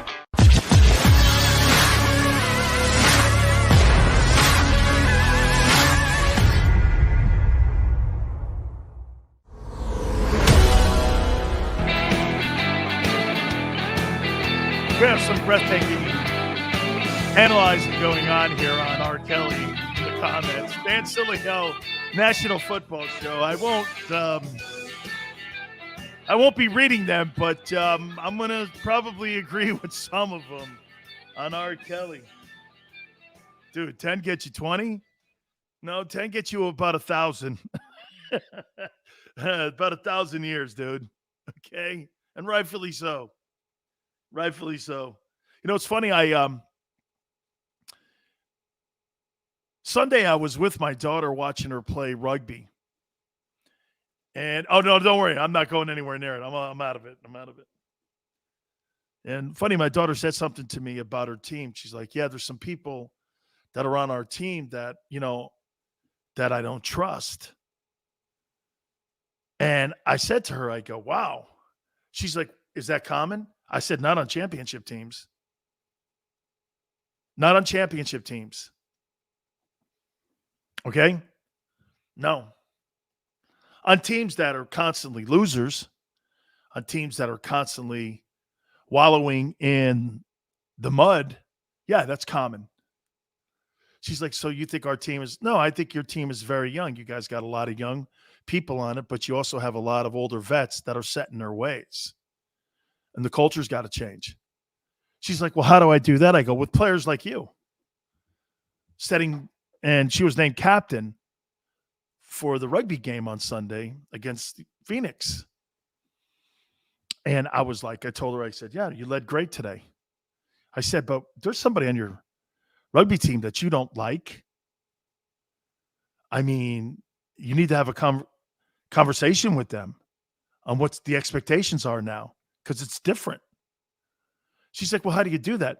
Being honest. When you're a good football team, take me back to that Eagle team that won the Super Bowl. Can you guys tell me how close they were? How much they liked each other? How much they loved one another as a brotherhood inside the locker room? Would we be fair that that was a very tight-knit group? Right? Look at the Buccaneers, what Brady does every time he's in a locker room or he's in a team setting. He makes that thing seem like it's an unpenetrable gang of players that have one goal in hand, and that's to go out and win a championship. There's nothing else. Okay? There's nothing else. So as the Eagles continue, or the Cowboys or anybody, continue to improve their football teams, it's got to start with a dynamic in your locker room. I wonder if the Eagles really believe they can walk into this game tonight and win this ball game against Dak and the Cowboys. I think they believe they can. I do. Charles says that Nick needs to rely on certain people tonight. Charles, Nick needs to rely on a group tonight. And that group has 40% of the offensive line missing on it. And you should be thankful that the Cowboys are not as healthy on that side of the ball, which brought me down from a 30-17 game, I think, Cowboys, to a 28-20 ball game tonight. I'm still taking the Cowboys at home. See Aaron Rodgers get it done versus the 49ers. Let me say this to you about Aaron Rodgers. That guy's one of the most gifted players I've ever seen at that position. And I said this to you a couple segments ago. I don't give a crap about the guy when it comes to his personality, how he wears his hair, his commercials, what he does in his offseason. I care he does this. He shows up on time and plays like hell. I don't care. Are we going to go hang out and drink together at a bar, or are we going to go someplace? I don't care what you do. How many people, and all of you know this, work for somebody that has all these rules that don't matter on success? I want to set a culture. I want everybody to look this way. I want everybody to talk this way. Hell, you sound like our gosh dang government making you talk and walk like robots. I don't want that in my locker room. The more you let people be themselves and leave them alone, this comes down to the type of player that you draft, recruit. I don't want to sit around having to tell you, this is your job. Show up here. I don't want that. I want that to be an exception where when I draft you, that's already understood. It's wasted energy. Well, you got to be on time to a meeting. I don't want to talk to you about that. If I have to talk to you about that, I'm firing your freaking ass. This comes from the kind of people you bring in the room. Well, I've got to love you. You know, everybody's got to have a nice call. Shut the hell up.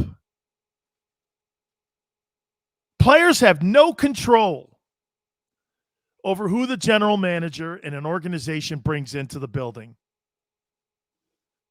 The organization set the culture, not the coach, because it's the type of kid you get in.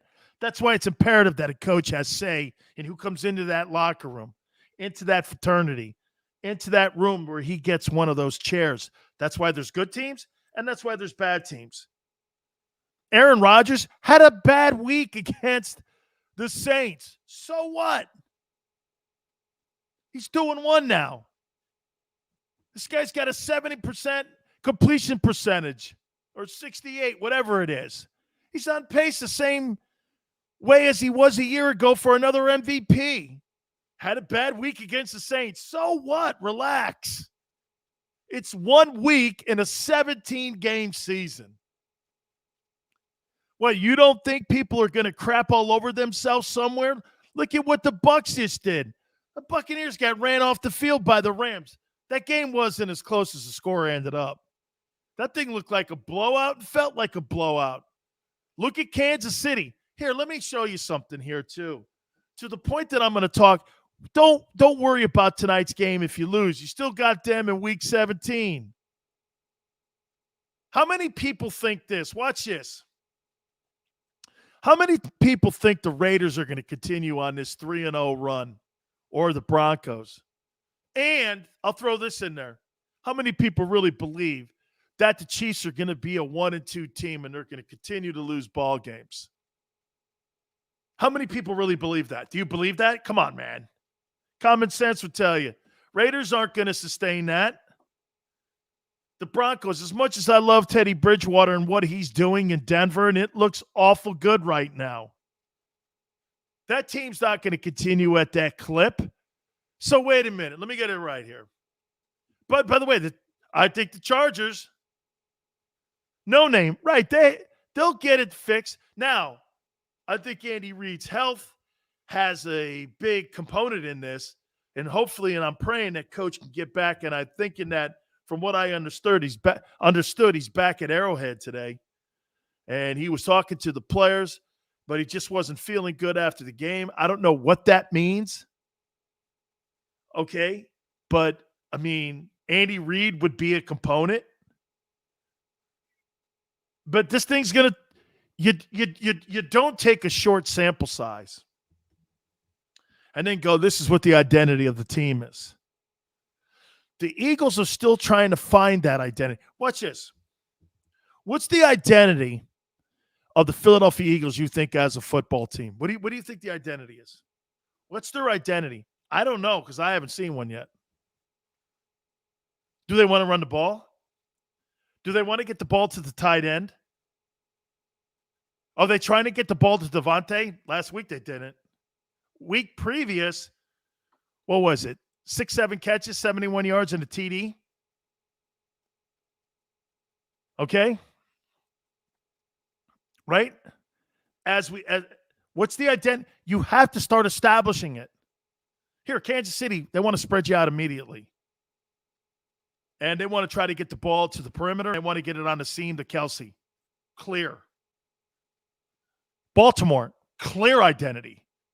Give the ball to that dude and let him go crazy. How about that game-winning drive he had yesterday, Lamar Jackson? Don't tell me that guy can't throw the ball. Okay, that guy can play. Lamar Jackson is a damn good player. And that guy is one of the elite dudes in the league. No question about it. So is Rodgers. That was a big win against San Francisco, who had beat the brakes off them in 2 previous games and NFC title games. They beat the brakes on them. And that win, 30-28 over San Francisco. And you hear people already starting. I even heard a couple guys on our channel going, Trey Lance. Trey Lance? You think Trey Lance is going to be put into a position where he's going to quarterback in the NFL, where he's only – when's the last time he started a ball game? That was significant. Trey Lance? Did you see Justin Fields on Sunday? Okay, remember I told you about Justin Fields? How all you guys are telling me he's the next guy? Okay. I still don't believe it. I still don't believe it. You keep telling me Justin Fields is the guy? Really? All right. Get this. They're talking to Nick Foles starting this weekend for the Bears. Really? I thought you just drafted your guy. Oh, that's right. He hurt his hand. Hey, Justin, remember I said, how is that guy you think right there at Ohio State, who's never produced a quarterback in the history of the program for the NFL, but he's the guy? All right. That's exactly what I thought would happen. And that's as soon as Andy Dalton is healthy, he's starting again. Okay? As soon as hey, I can't wait. I'm going to tell you guys again. 28-20, I'm going to stick with it. Cowboys over the Philadelphia Eagles. This should be some ball game tonight, man. Hey, by the way, Garry Cobb was awesome. We really appreciate him coming aboard as he does every week. Don't forget, go over to the JAKIB Media channel and watch the interview. He gives us a preview of tonight's game from Fox 29 in Philadelphia, the former Eagle himself. That's there for you. Hey, do me a favor, guys, please. Like the show and share the show if you want to watch it later on. Some of the bonehead things I may have said. We'll catch you tomorrow going 4 to 6 Eastern, and we'll see you on the flip side.